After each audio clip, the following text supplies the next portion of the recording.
Hi everybody, and welcome to this presentation on medication administration calculations.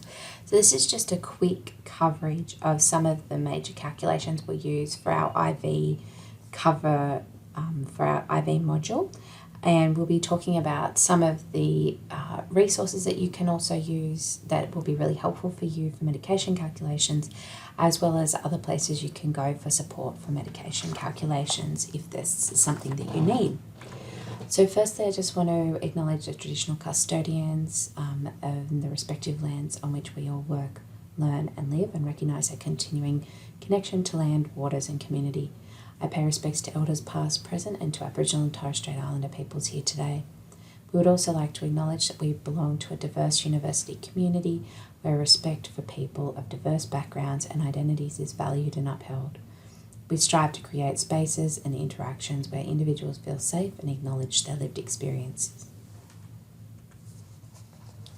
So first things first, I just wanted to take you over the nursing medication numeracy site. So the nursing medication numeracy site is where you're going to be able to find the majority of the support for medication calculations. So this has been created by the Centre for Teaching and Learning. It's not actually run through the nursing faculty. So the Centre for Teaching and Learning has taken the opportunity to create essentially an external Blackboard site that hosts all the videos and all the resources for the individual types of calculations you'll do. So where you'll go to actually find that, you will find that in your portal. And you should automatically be enrolled in this as a Bachelor of Nursing student. But if not, you can contact your BB Help and ask to be enrolled in that. So under Information and Workgroup sites, you should find something that says Nursing Medication Numeracy, and that's where you'll find that site located. So you can actually click on that and it'll take you to the site, and you'll be able to see all of the resources that are available. So within that site, there's a breakdown of the individual formula that we use, which is actually here on this next slide. So it'll break down the formula for each particular type of calculation. It'll also go over how to work the calculation and the formula, and then there's practice quizzes at the end. So I highly recommend that you actually access that site and have a go at those practice questions in preparation for your numeracy calculation quiz. So speaking of formula, this slide that you can see here on the page here, this is a table of all of the formulas that we use pretty much in nursing for medication calculations. So the ones that we're going to be covering today, I'll talk about those in a couple of slides' time, but you can have a copy of this formula page, which will be located in your Blackboard site. You can actually find that there, and you can have this calculation page with you when you're doing your exams. We don't expect you to know all of these off by heart. What is important to know is how to apply the formula, and that's what we're going to cover in a second. If you are someone that works really well with textbooks, you want some practice questions for each of these formula types, then this is not a prescribed text, but just something that I find particularly useful. Gafford and Phillips have a book called Drug Calculations. It was previously called Nursing Medication Calculations or something similar to that in the 9th edition, but they've just released the 10th edition. It's about $25 on Amazon. Gafford and Phillips, and it goes through each of those formula types that I was just talking about here. So each of those formulas is covered in this book. But as I said, you don't need to have the latest edition. So this is the 10th edition that's just came out last year. But we do have a copy of the 8th edition at each campus, and essentially the only changes is basically around the formatting, and they took the book from nursing specific to all health professionals. So the 8th edition is available in hard copy at each campus, and there's also 2 online licenses, so you can access this from home. 2:00 in the morning, you think you want to work on some calculations, you can access this. So Gafford and Phillips Drug Calculations in the 10th edition, from the 9th back was called Nursing Medication Calculations or something similar to that. Really useful text, but again, not prescribed. That's up to you if you want to access that or not. Okay, so the next thing we're going to cover is just a review of some of the basic concepts that we need to have to make sure we're successful with our numeracy calculations. And so the first thing I want to talk about is actually how to do our conversions. So when we're talking about conversions, we're talking about moving up or moving down scales. So in the first example here, we have Mary is due a tablet at 8 a.m. and it is 2 grams. What is this in milligrams? So the idea of this question is to get you to convert from the larger scale, which is 2 grams, into the smaller scale, which is milligrams. And so to do that, what we actually need to do when we're moving from high to low, as you can see with this little picture here, when we're moving from high to low or from big to small, we multiply by 1,000. So if I have 2 grams, I need to times that by 1,000.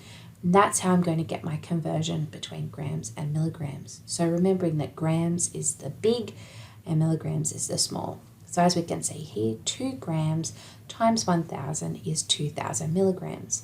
Now you might be saying, why do you need to do that? Why do we need to do that when we're not doing tablet conversions? Well, just because we're not doing tablets doesn't mean that we don't need to convert between grams and milligrams. A lot of our medications that we will be administering in IV form come in grams, and we need to convert them to milligrams to get the final volume or the final dose. The dose might actually be prescribed in milligrams, and we only have the vial in grams. So we constantly move up and down the scales of measure. So between grams and milligrams, milligrams to grams, from milligrams to micrograms, and so on and so forth. So again, when we're moving from big to small, so from grams to milligrams, you multiply. So you use the times. And here is another example. Carl is due a tablet at 2 p.m. The tablet is 25 milligrams. What is that in micrograms? So remembering that milligrams is the larger and micrograms is the smaller, moving from high to low or big to small, we multiply by 1,000. So again, we're moving from milligrams to micrograms, so 25 milligrams multiplied by 1,000 gives us 25,000 micrograms. So the next question is, Lily is due a tablet at 8 a.m. It's 400 milligrams. What is this in grams? So this is now the opposite. We're going from the smaller to the large. Moving from low to high or small to big, we divide. So in this case, we're saying 400 milligrams divided by 1,000 will give us 0.4 grams. So you'll quite often see medications prescribed in 0.4 grams or 0.5 grams or 0.75 grams. In that situation, that's how we can work out that calculation. We either times or divide. So that's just a review of some of the basics there. The next question we've got here is actually moving in the opposite direction. So Mark is due for a tablet at 10 p.m. The tablet is 750 micrograms. What is that in milligrams? So again, we're moving from small to big, remembering that micrograms is smaller than milligrams. So we're moving from low to high or small to big. So we divide by 1,000. So 750 divided by 1,000 is 0.75 milligrams. Lucas is due a medication at 2 p.m. It comes in a 700 ml bag. What is this in litres? So this is where we say that there is no difference in these formula and how we do this application between wet and dry measures. So in this case, we're doing millilitres to litres. It's still division. So it's still 700 mils divided by 1,000 because we're moving from the small to the big.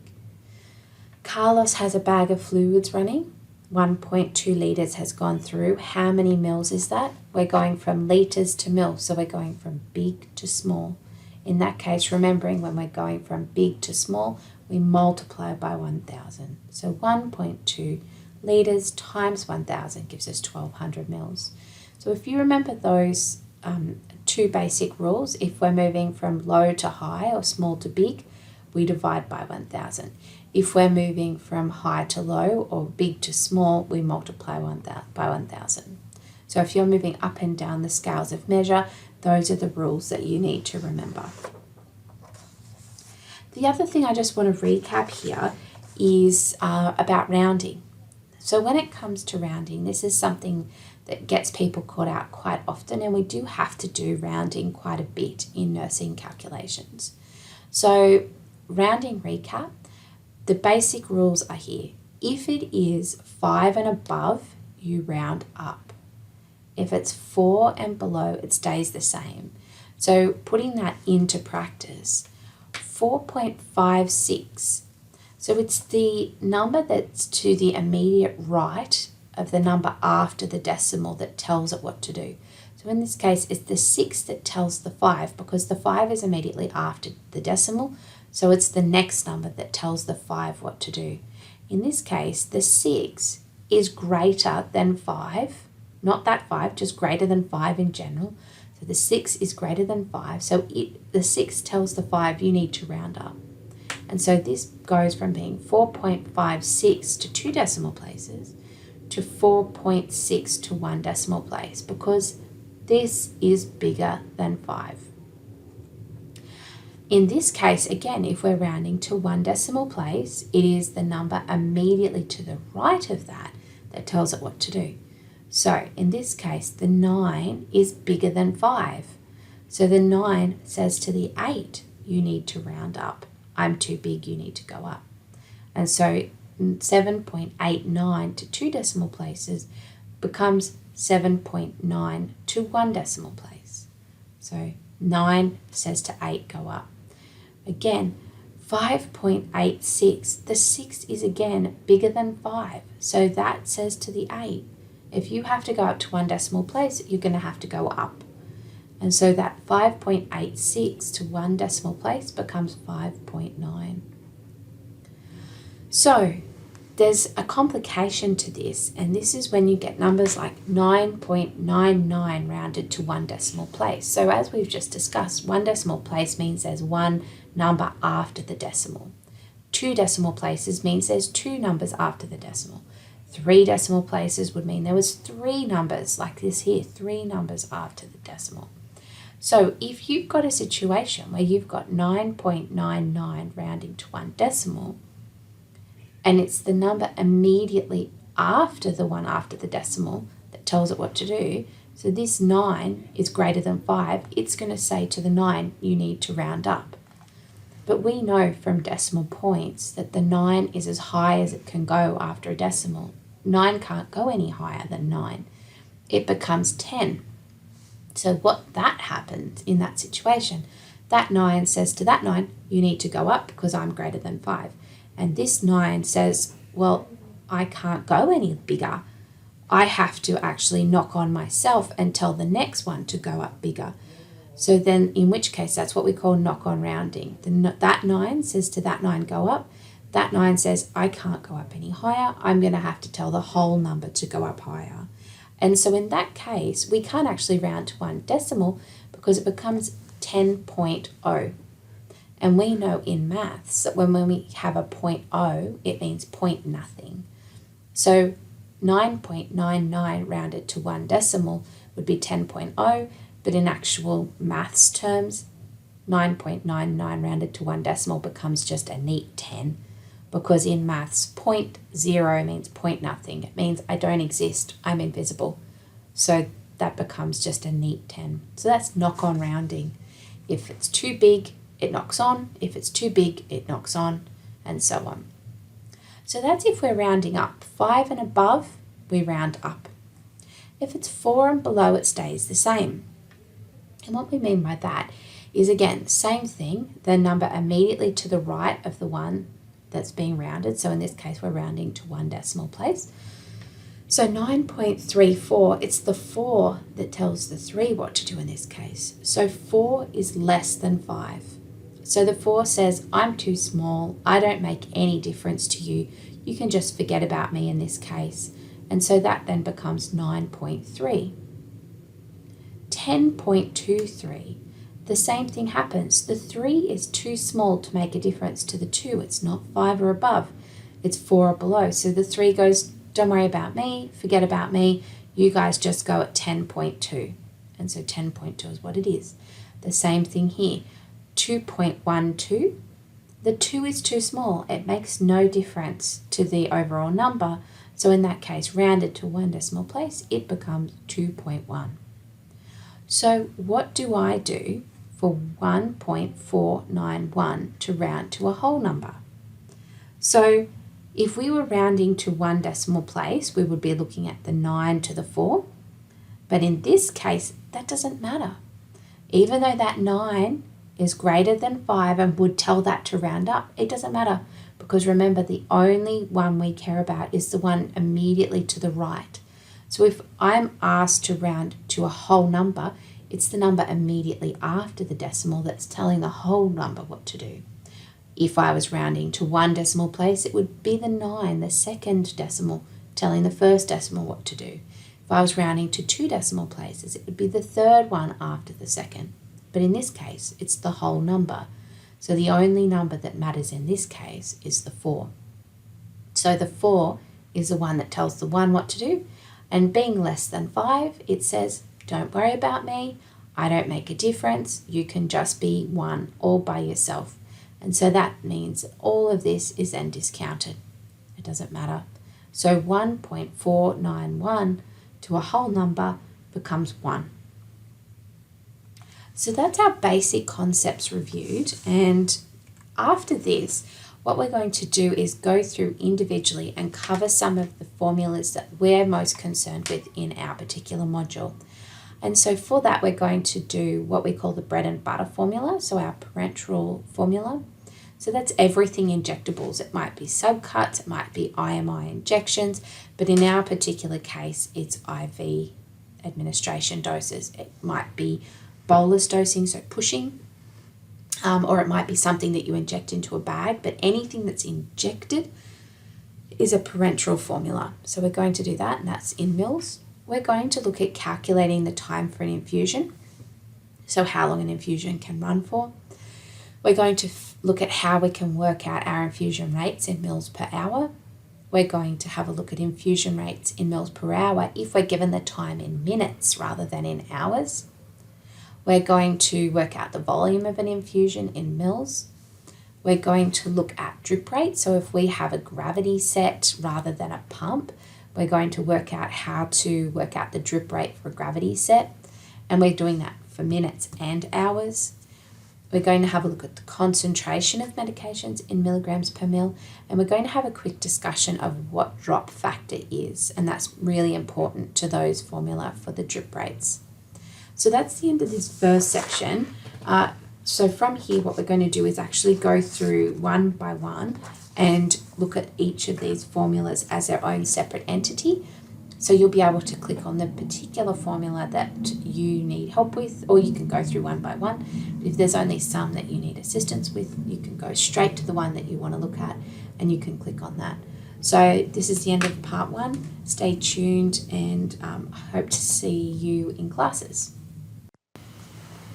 So the last thing we want to talk about is where to next. What should you do next to prepare yourself for these medication calculations and then to apply them in the numeracy and in your OSCEs coming forward. So the first thing is you need to go and work through the resources that are provided in the nursing medication numeracy site. So to find those, go back to either the first section of this talk where we did the introduction, or go to the assessment, tasks and submissions tab, go to assessment 1, and there's a link provided in there. At the end of each of those sections, there's quizzes, and there's also generic year 2 quizzes. So I want you to do both of those. Go through the quizzes for each of the formula that we've worked through today, and then do the year 2 quizzes as well. And you can access those as many times as you want. You can practice all of those questions. The ones that you want to be specifically concentrating on are the ones for injections and intravenous solutions and medications. So those are where you'll find the majority of these.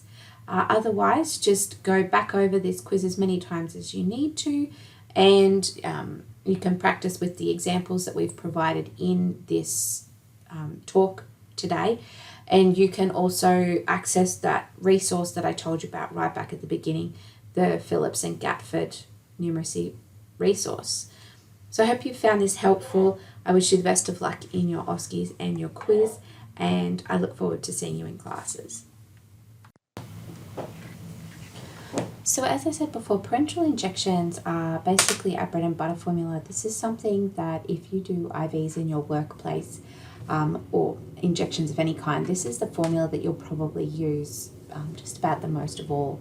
And this applies to any liquid injection. So this can be a push IV medication, it can be a subcut injection, it can be an intramuscular injection, it can be things that we inject into bags. So essentially what I say is anything that's a liquid injection. So if you're injecting it into somewhere, chances are it's going to need a parenteral injection calculation. So at its raw core, it's how much of a drug you need divided by how much of a drug you have in stock multiplied by the volume of your vial. So on the formula page, you'll see this referred to as dose required over stock strength times volume over 1. When we say this, we're saying that some medications, that are liquid medications, come already pre-prepared. So by that, it's liquid already. You take it out of the vial. There might be 3 mils, 4 mils, 5 mils in the vial.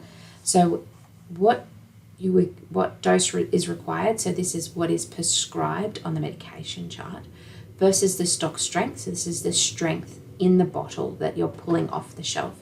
So it might be a 500 gram vial, it might be a 1 gram vial, it might be a 200 milligram vial.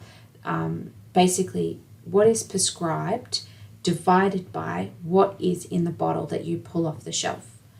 Then if that already comes as a liquid, you multiply that by the volume in the bottle. So if it's 500 milligrams in 3 mils, then your volume is 3 mils. If the bottle that you pull off the shelf is 1 gram in 10 mils, then your volume is 10 mils, because it's whatever is in the vial that you have in your hand.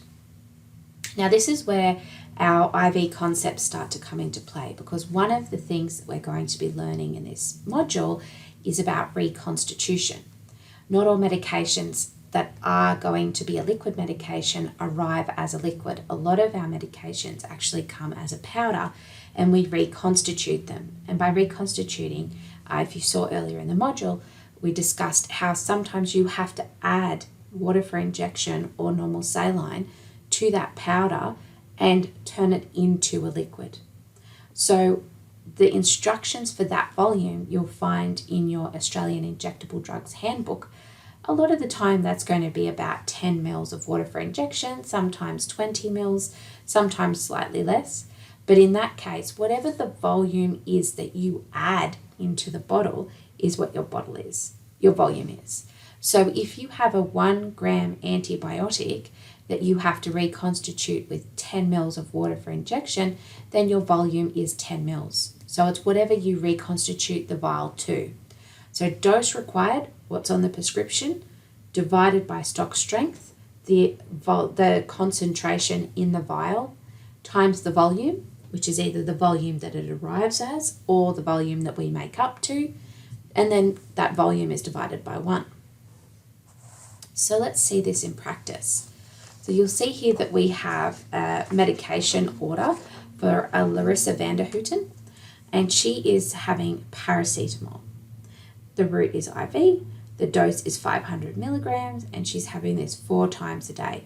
It's a legal order because it has a prescriber's signature, it's printed, we have the 4 times written in by the prescriber, we have the year, we have this, the allergies are signed for and stamped, we have the first prescriber, we have a UR, and we have a date of birth. So we have a legal order. We know that the medication that we're referring to is paracetamol, and we know the route is IV. So we know that we're probably looking at a parenteral injection formula. So Larissa is prescribed 500 milligrams. Your ward has on the shelf 750 milligram bottles, which come in 75 mils. So when we're doing paracetamol as an IV, it actually already comes as a liquid. We don't need to reconstitute this medication. And so your ward has this as 750 milligram bottles in 75 mils. So that's what your stock strength and volume are going to be. So remember, dose required being what's prescribed, so that's 500 milligrams, over the stock strength. So we know that we had the 750 milligram bottles on our ward. Then we times that by the volume, which is 75 mils, divided by 1. Now, the question always gets asked, do you do the multiplications above the line and then below the line?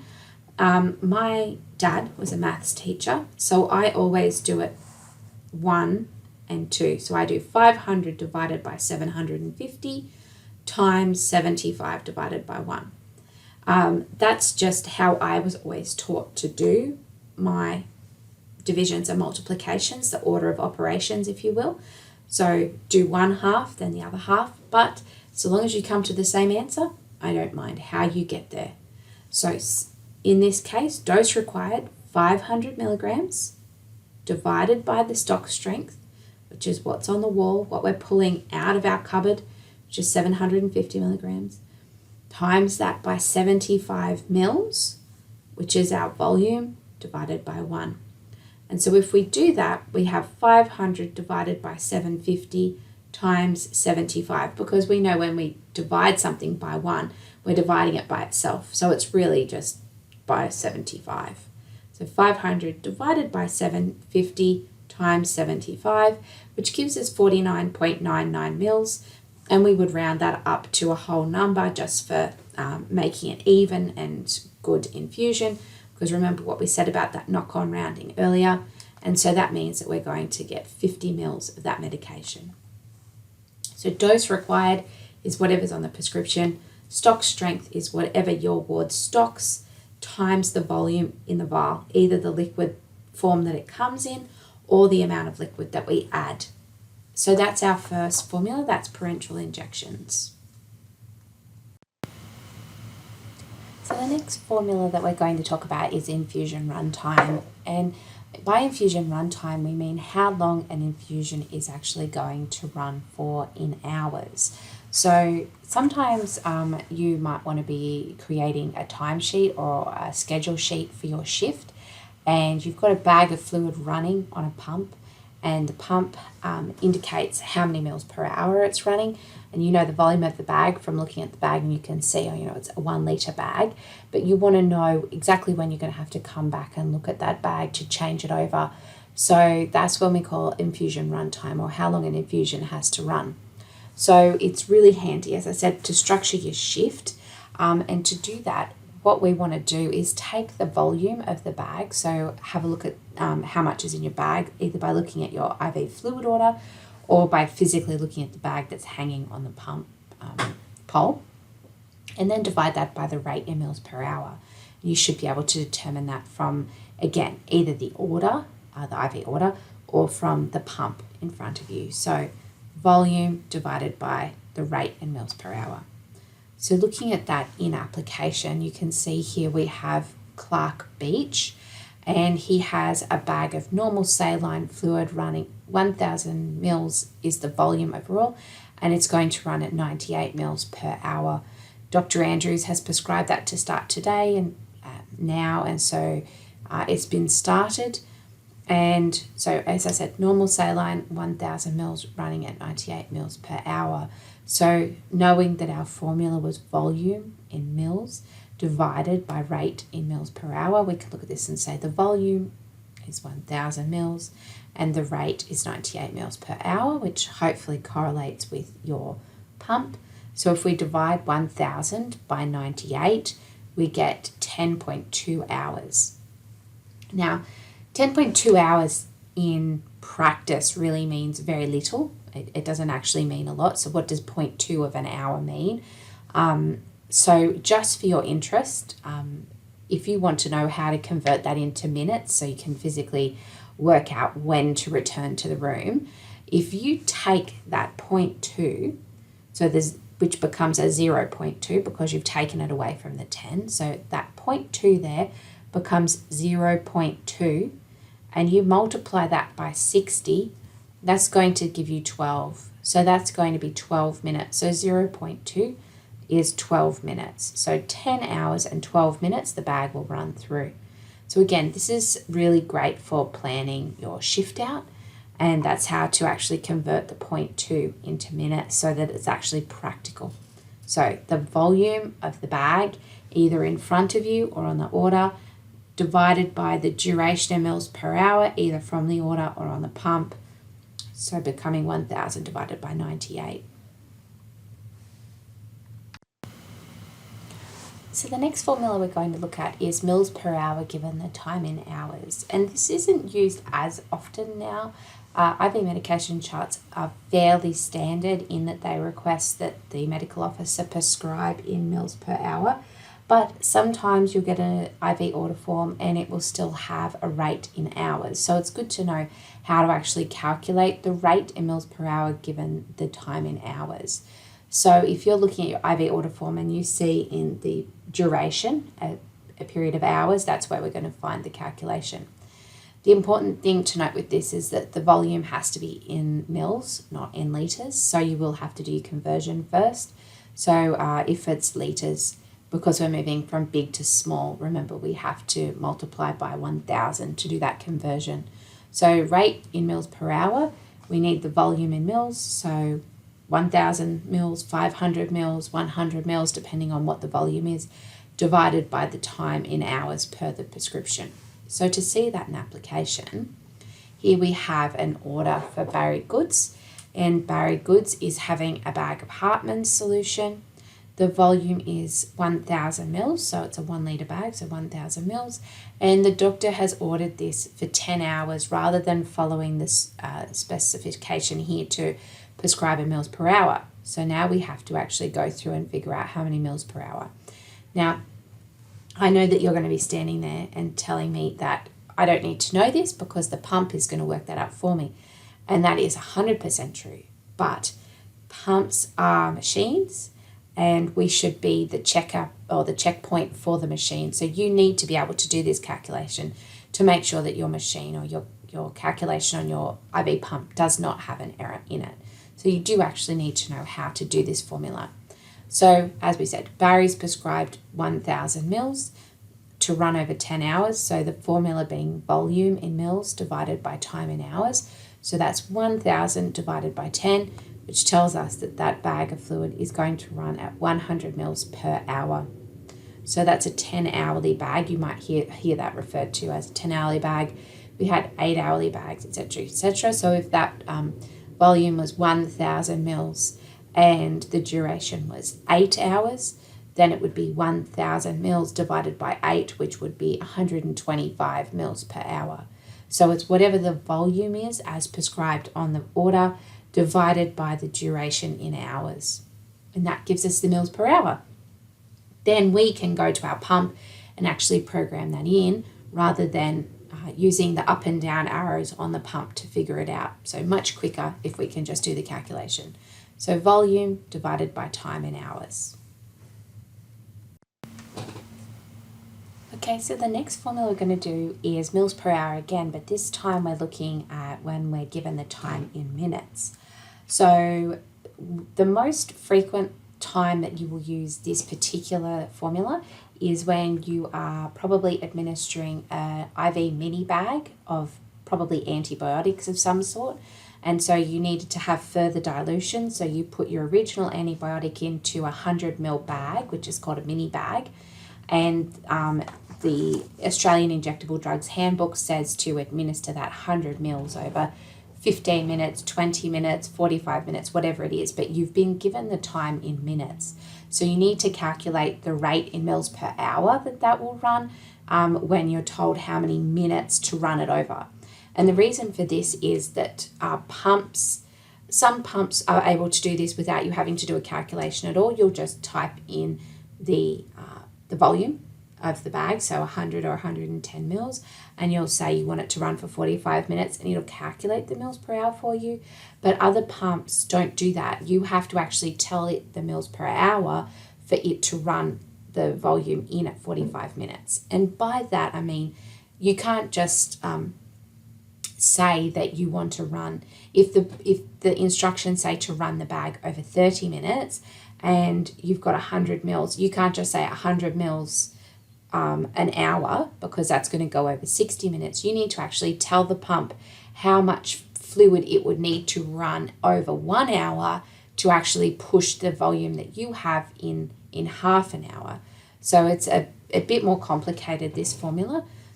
So it calculates the rate in mils per hour if it's to be run in minutes. As I said, it's commonly required for mini bag infusions, so the 100 ml bags. The volume must be in mils again, so no litres. So again, you might need to convert, but the basic formula that we use for this is volume in mils times 60. And so you do that part first, so volume times 60, and then you divide the whole thing by the time in minutes that you've been recommended to run that at. So if the Australian Injectable Drug Handbook tells you to run it for 15 minutes, then you run it for 15 minutes. If it says, divide it by 15 minutes. If it says to run for 45 minutes, then you divide it by 45 minutes. So whatever the instructions are in times per minute, times in minutes, then you divide the volume times 60 by that time. So putting that in application for this, the purpose of this, we're actually looking at an IV order chart. This is one time where you don't necessarily have an IV order chart specifically for an infusion that you're running. So most of the time, the medication will be prescribed on a medication order form. Then you'll follow the prescriber instructions in the Australian Injectable Drug Handbook as to how to reconstitute that medication and then administer that medication. So this is one time where in the normal run of things, for this sort of 100 ml mini bag situation, you would not have an IV order. But just to make it super easy for the purpose of this example, we have put this on an IV order for you. So in this scenario, we've got a bag of normal saline. Again, we've got Barry Goods. He needs a lot of fluid today. So we've got a bag of normal saline and the volume is 100 mils. So it's one of those mini bags and the duration is 30 minutes. So we have to work out how fast the pump has to run the 100 mils in at over 30 minutes. So it's not just a quick thing, we've got to work this out. So we know that the formula for this one is volume in mils times 60 divided by the time in minutes. So we know the volume in mils is just here, 100 mils. So that's part one. We multiply that by 60, so 100 by 60, and then we divide that total by 30. So we do 100 times 60, and then we divide that by 30. And that tells us that to run that 100 ml bag in over 30 minutes, we would need to tell the pump to run at 200 mils per hour. Now, the thing to note here is the patient is not going to get 200 mils.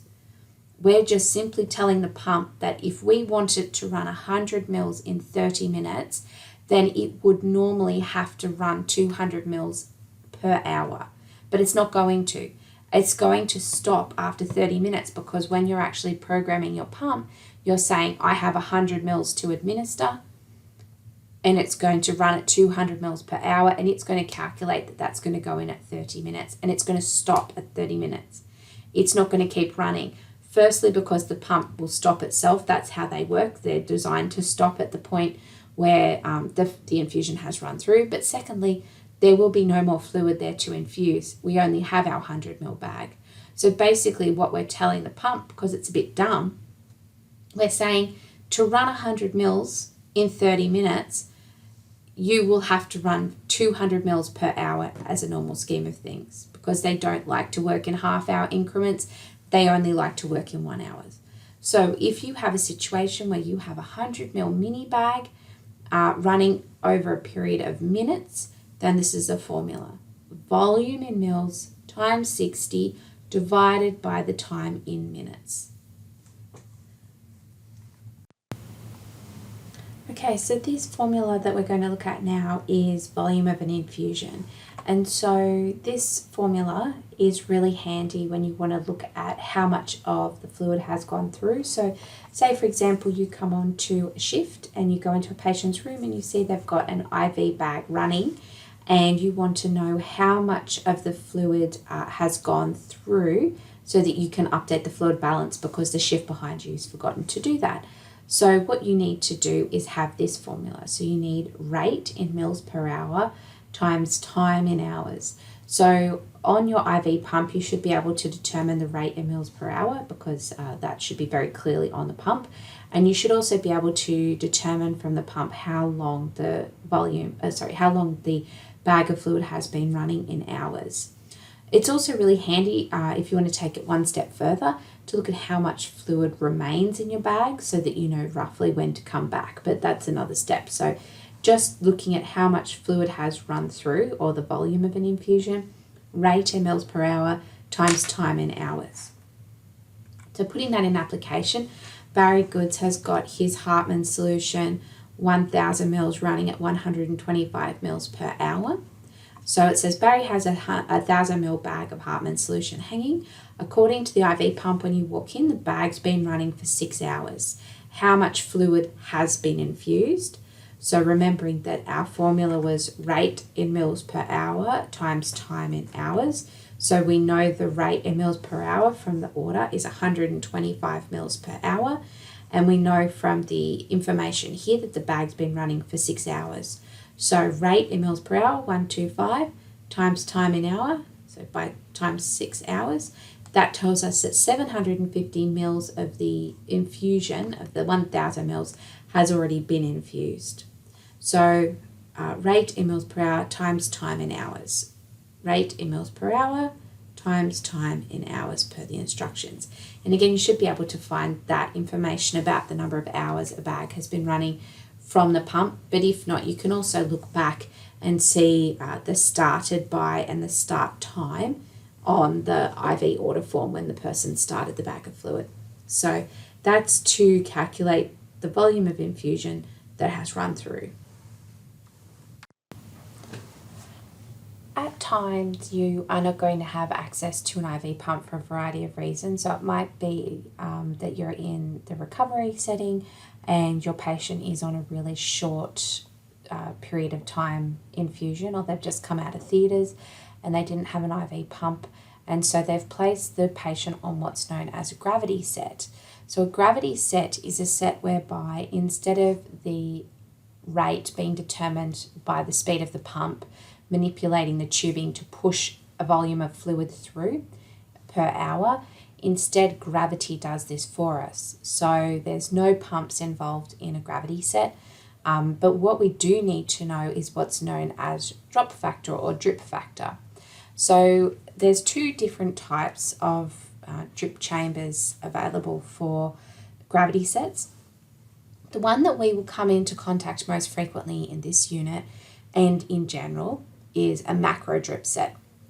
Macro drip sets are, as you can see here, versus the micro drip set, they deliver a much larger drop, and it's between 10 and 20 GTT per mil. And by GTT, here's a little glossary over here.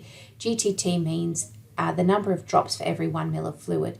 So for every 1 mil of fluid, 10 to 20 drops will drop into this drip chamber here. So for the most part, the ones that we will be using are 20 GTT per mil. So 20 drops of fluid is 1 mil of fluid.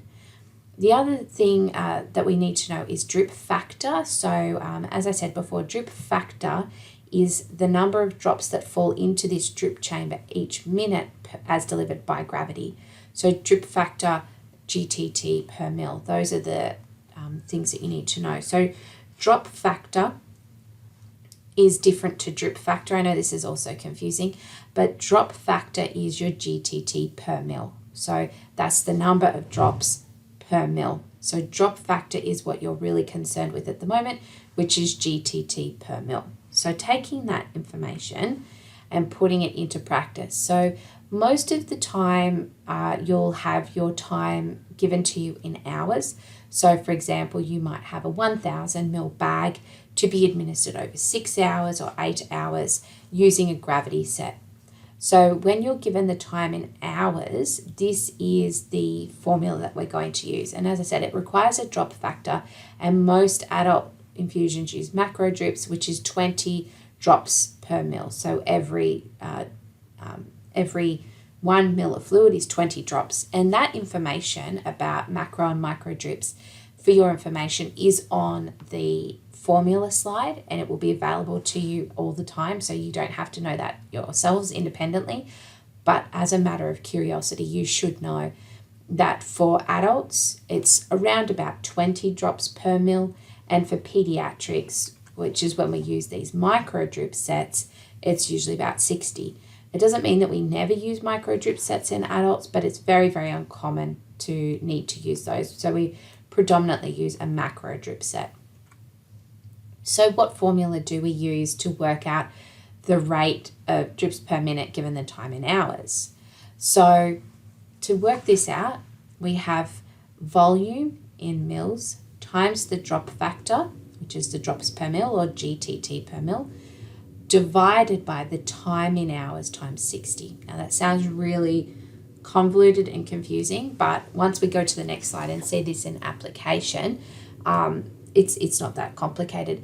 The thing to know is, the reason we need to know the rate in drops per minute is because when you are working out how to program, for want of a better word, program your drip chamber, you have a roller clamp that you need to move up and down with your finger or your thumb, and you need to sit there and count the number of drops coming into the drip chamber, so the number of drops here falling into this drip chamber over that 1 minute period to get the rate that you need to administer your fluid in. So seeing that in practice here in the next slide.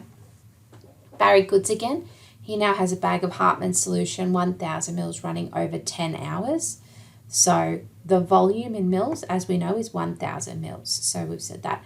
The drop factor for this, we're going to be using a macro drip. So going to our formula page, we know that macro drips are 20 drops per mil, or GTT per mil. So 1,000 mils times 20 drops per mil. And we do that first. So we do 1,000 times 20, which would be 20,000, divided by 10 hours times 60. So it'd be 20,000 divided by 600, which gave us 33.33 or 33 drops per minute. So this is how we work out how to administer 1,000 mils over 10 hours using a gravity set. That's basically what we're working out. How do we administer a volume of fluid over a period of time in hours using a gravity set? And to give that 1,000 mils in 10 hours, every minute we have to have 33 drops of fluid falling into our drip chamber. So to do that, we would sit there, we would look at the drip chamber, we would move our thumb up and down until our fluid was running at about 33 drops per minute into that drip chamber. And that tells us 1,000 mils will run over 10 hours. So again, that was if you're doing the rate in hours, if you're given the rate in hours on your prescription. So the volume in mils, 1,000 mils, times the drop factor, in this case 20 because we're using a macro drip, divided by the time in hours, which is 10, which is multiplied by 60. And that gives us 33.333. And obviously you can't get 0.3333 of a drip. You can only have whole drips. So that's why we have to round this. We know automatically that drops always have to be a whole number because there's no ability for us to get half a drip or 0.3 of a drip coming out of that drop chamber. They only come in whole drops. So that's our formula there. Volume in mils times drop factor divided by the time in hours times 60. And that's drops per minute to administer an infusion over a period of hours. Okay, so same scenario as the last formula, which was drips per minute given the time in hours. But let's apply that concept about gravity sets and drip factor and drop chambers and apply it to the scenario that we talked about earlier, whereby we have a mini bag and the Australian Injectable Drug Handbook tells us in minutes how long to administer something, or we might have it on a prescription. So when you have that scenario, you've got your time given in minutes, but you're still giving your volume of fluid in a gravity set using drips per minute. This is the formula that you want to use.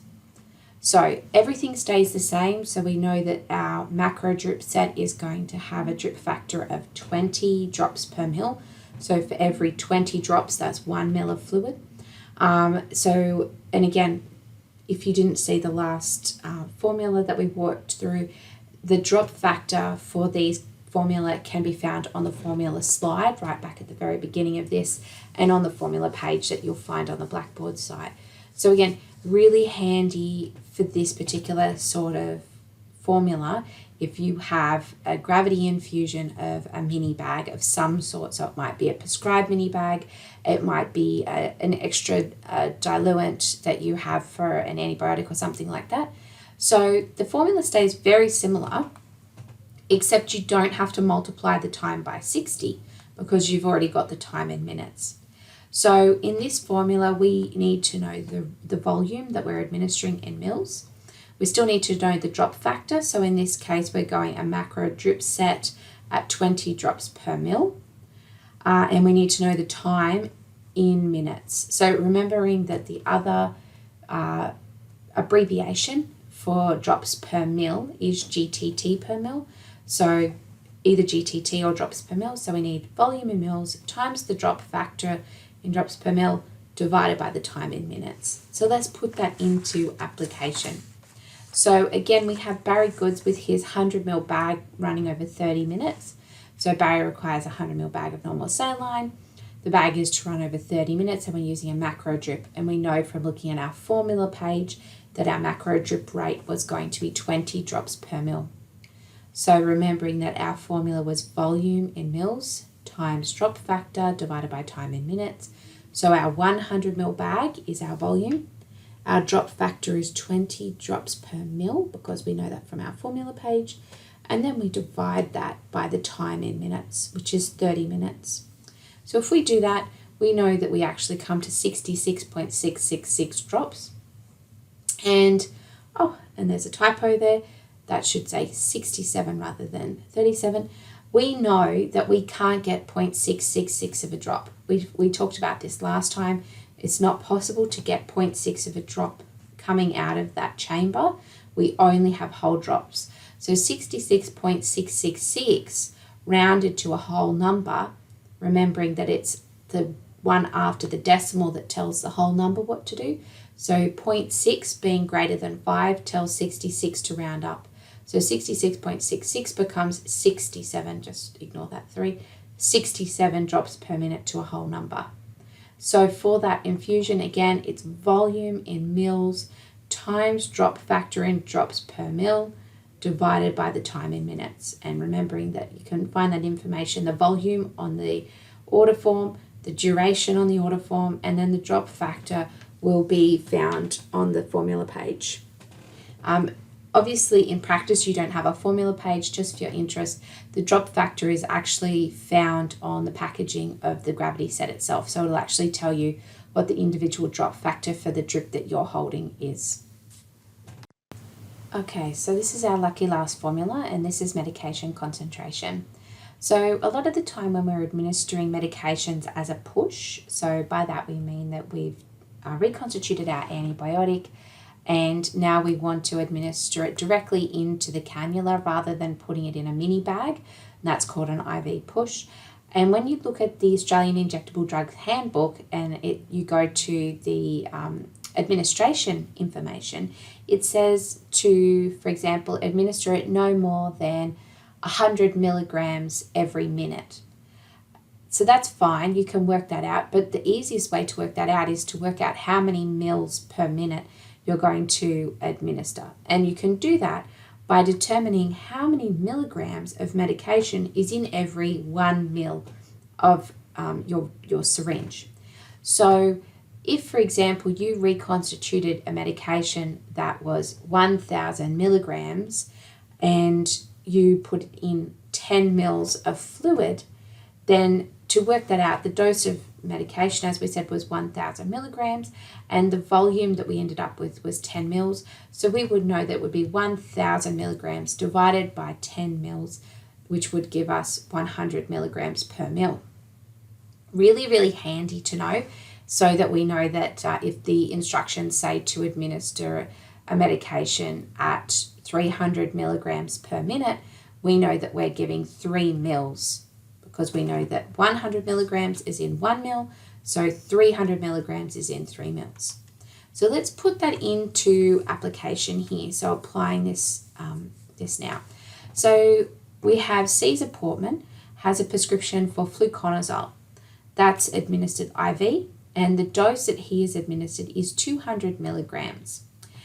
This here that you can see up here with the yellow heading that says fluconazole, this is actually a direct excerpt from the Australian Injectable Drug Handbook online. So this is a screenshot from that page. And in this, it says that there's a couple of ways that fluconazole, so you see here fluconazole, availability. So this is the way that it is given out by the manufacturer. So this tells us that the bags come as a 100 milligram in 50 ml volume, a 200 milligram in 100 ml volume, or a 400 milligram in 200 ml volume of fluconazole. And so that tells us the information about how many milligrams is in every 100 mils, or 50 mils, or 200 mils. So our ward that we're working on at the moment has the 200 milligram in 100 ml bags. So that's why that's highlighted with the red box there. So Caesar needs fluconazole 200 milligrams.